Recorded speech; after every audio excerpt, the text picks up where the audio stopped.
Browns lose to the Giants 21-15 and fall to 1-2 on the season, and people are pissed, as they should be.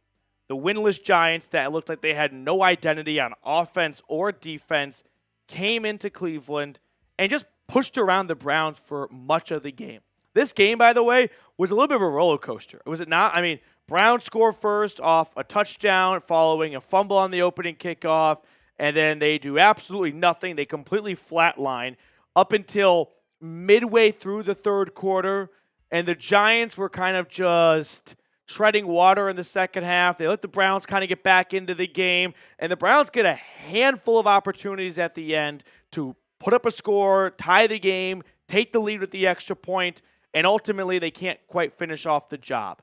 There is a lot of upset and frustration across this fan base right now, and I understand that it all kind of goes back to the quarterback. If the offense is good, it goes with him. If the offense is bad, the blame gets placed on him. For me, when it comes to Deshaun Watson in this game, he is, and I still maintain this belief, not the biggest problem on this offense. When you look at his stats here for a second, his passing stats, Deshaun Watson, I'm not going to say had, a tremendous day. 21 for 37, just one too many missed throws still. That seems to be one of the bigger issues he's having, just the accuracy, which is accuracy at times too, because that last pass to Cedric Tillman hit him on the numbers, and he just couldn't quite hold on. But I think the biggest issue for the Browns right now is the offensive line. That, to me, is priority number one in terms of the pecking order that must get fixed. Speaking of the offensive line, we had Wyatt Teller leave with a knee injury. James Hudson left with a shoulder injury. And who am I missing? Oh, Jedrick Wills also left with an injury. And DeJuan Jones got benched, but only for a few snaps because then James Hudson was injured and Jones had to go back in at right tackle. This offensive line is regressing. Andy Dickerson is not doing a good job with this offensive line. To me, it is the biggest issue with this offense. You can point to examples where Watson holds on to the ball for a little bit too long and that leads to a sack, and you're right. But there are one too many examples of he has no time. There is no play to be made because the Giants learned really quickly, if we send 6, it's over. Now, you can do a couple of things to counter all the blitzing, and that probably should have been done by Stefanski and Watson when it comes to, all right, they want to blitz, we're going to have a guy stay home, and he's going to be your security blanket. Dump it off to him, and we'll take 4 or 5 yards, and then we'll force them to stop blitzing because we're going to get 4 or 5 yards every single time they do. But that change was never made. The offensive line, to me, is the biggest issue. Now, the second biggest issue in the game today was the turnovers. 2 fumbles, 2 turnover on downs, and if you want to count a missed field goal as a turnover too, you can toss that in, which, by the way, it sucks to see D-Hop's run a 50-plus yards end in this game here. But for me, it really comes down to the offensive line play and the turnovers. The Jerome Ford just, I don't know if the blame gets placed on, Watson seemed to put it right in his belly. I don't quite understand how Ford does not squeeze that football. It was almost as if he maybe wasn't expecting the ball. I'm not really sure. But that really took the wind out of what was a nice, looking drive for the Browns offensively. The offense was just bad for far too long today. And at the end, when they started to get their act together, it was too little too late. And no Amari Cooper on that last play, he would have caught that ball. He gets banged up on the previous play. He has to sit out the next play. And Cedric Tillman, unfortunately, just can't make a play. Just can't execute. There's blood on the offense's hands, on the play calling. Some questionable play calling, especially at the end. Stefanski kind of gets bailed out by the missed field goal, which actually really worked out in the Browns' favor because it gave him good field position. But execution, offensive line, turnovers. The penalties were at least a little bit better today. Only 5 penalties for 48 yards, so I won't complain about that. But yeah, offense, there is a lot of work that needs to be done. Now we can talk about the defense, which, by the way, is not going to get spared from this conversation. Before we talk about the defense, though, as my voice starts to go from our watch party, quick shout-out to our sponsor today, Game Time. Game Time is a new feature called Game Time Picks that makes getting tickets to see your favorite teams play live even easier. Game Time Picks filters out the fluff to show you only incredible deals on great seats, so you don't have to waste time searching through thousands of tickets. They offer the game time guarantee as well, which is if you find tickets in the same section and row for less, Game Time will credit you 110% of the difference. So take the guesswork out of buying tickets with Game Time. Download the Game Time app, create an account, and use code CHATSPORTS for $20 off your first purchase. Terms apply. Again, create an account and redeem code CHAT Sports for $20 off. Download Game Time today. What time is it? Game Time. It's also time to talk about how Daniel Jones looked like Peyton Manning today. That's embarrassing for the defense.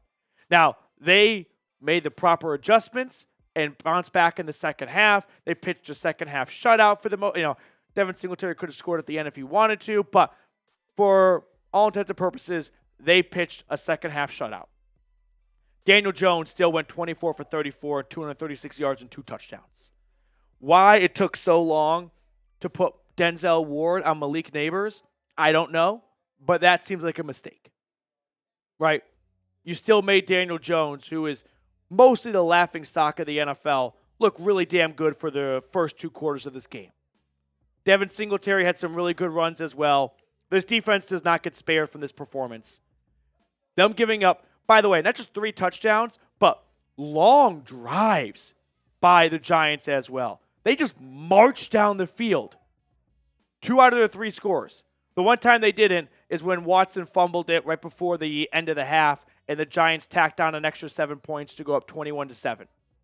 But there's got to be some blame placed on the defense today for letting Malik Neighbors, Wan'Dale Robinson, they had some really big plays, but overall the defense, I wouldn't say was awful because they pitched a second half shutout. They made some big stops in the second half.